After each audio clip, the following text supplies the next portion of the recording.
So I saw Barklord's most recent video where he was reading some essay on the critique of civilization, the primitivist critique of civilization.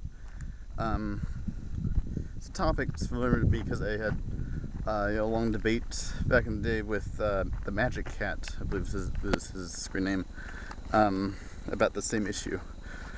Magic Cat he's a primitivist as well. So now I was on the side defending civilization, and I found that through that debate that we agreed on a lot. I was talking about how we could have biomimicry and green energy and all that stuff, and I was like, yeah, that's a great step towards deconstructing civilization. And but the basic, I guess my basic objection to the whole primitivist idea is the sense in which is kind of a step back. I just can't accept that civilization was just a mistake. I think that it's advanced our knowledge in our consciousness in a way that staying in the just staying on the savannah couldn't have done. And I mean, every animal alters its environment in some way. Animals burrow and create nests and everything. So, it's not like creating our own habitats is something that makes us unique. And so I mean, I guess,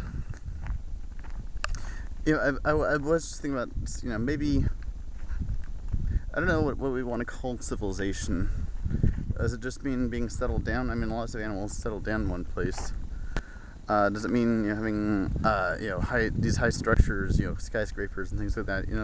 I think that's a little bit closer to what we call civilization, is massive projects like the pyramids or the ziggurats in the Middle East. And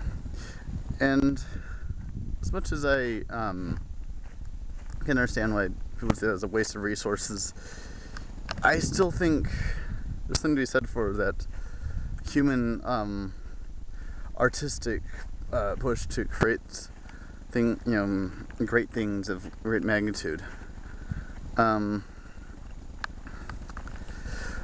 in a sense, I do understand the need that the sense that we've kind of gone as far as we can in kind of separating ourselves from nature. And in a sense, what we need now is a path of return. But it needs to not be a circle, but a spiral. That's what spiral dynamics is all about.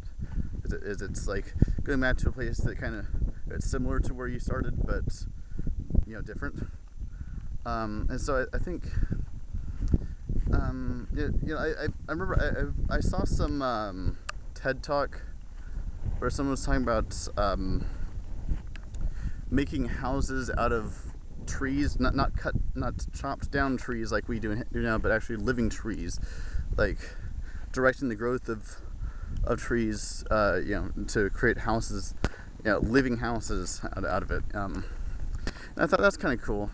I don't know how widespread that this sort of practice could be, but it's the kind of thing that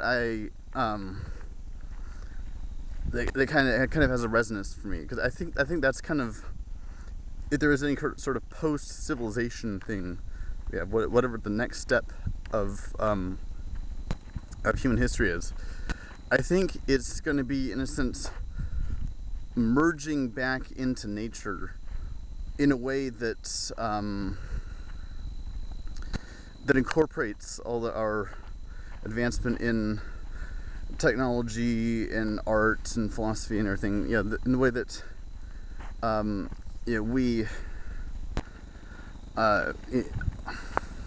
we understand enough about the ecosystem now that we can create a more ecological subsistence, and kind of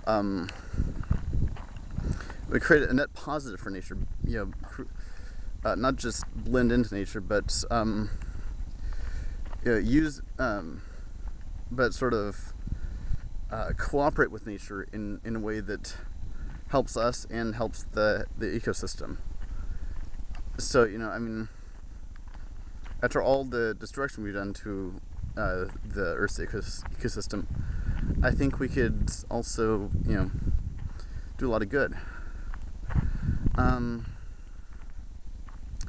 Yeah, and furthermore, I guess another thing I wanted to add is the idea that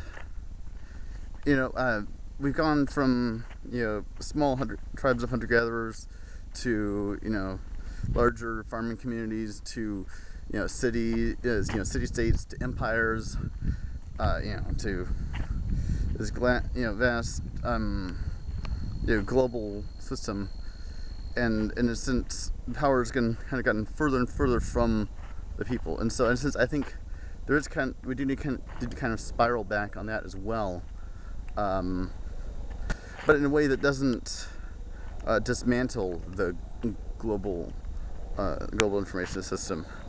I think what we need is kind of a system of communities, where sort of the core foundation is the local community, and then from there you have cities, and then from there you have states, and then nations, and then even having some sort of I know a lot of people get paranoid about this term, but global government. But a government that regulates relations between nations, so that it's like.